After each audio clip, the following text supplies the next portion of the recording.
They were building a brand new shul in Belz. And the Belzer Rebbe's brother had come to Belz to inspect the building. And to his surprise, he sees his brother, the Belzer Rebbe, the Sar Sholem of Belz, actually working to build the shul.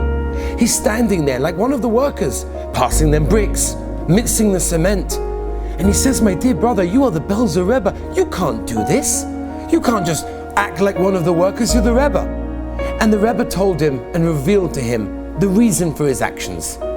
He says a number of years ago, he was a bocher in yeshiva, and he was learning together with another two boys, the greatest boys in the yeshiva.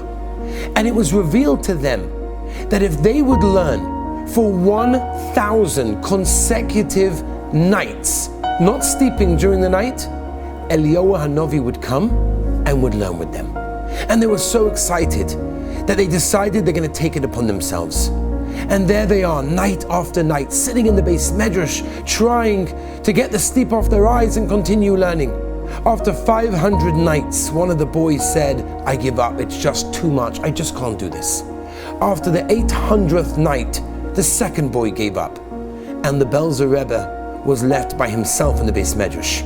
He had only 200 nights to go. He said, "I'm so close to the goal, I need to do this."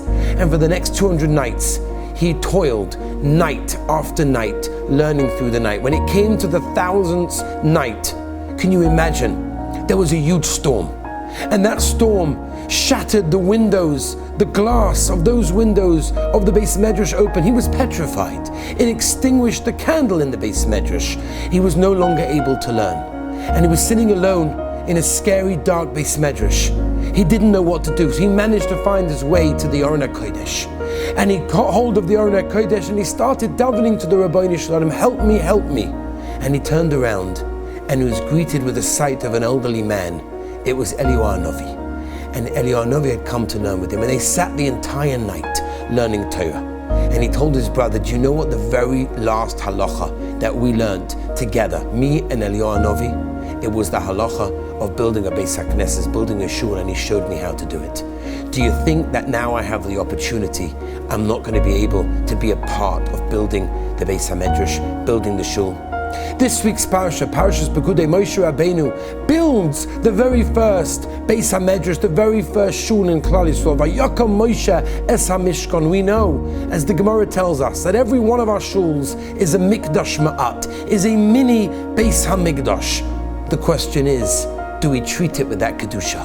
Moshe Rabbeinu built the very first Mishkan, which had the Shechina inside it. Every single one of our shuls also has the Shechina inside it. The kedusha that we treat a Beis HaMedrash, a Beis HaKnesses, has to be in comparison with the kedusha that it holds. And therefore, this week's parasha is teaching us, every single one of us have the schos of entering, of being inside a shul, a Beis HaMedrash, a Beis HaKnesses. Let's treat it with respect. Have a wonderful Shabbos.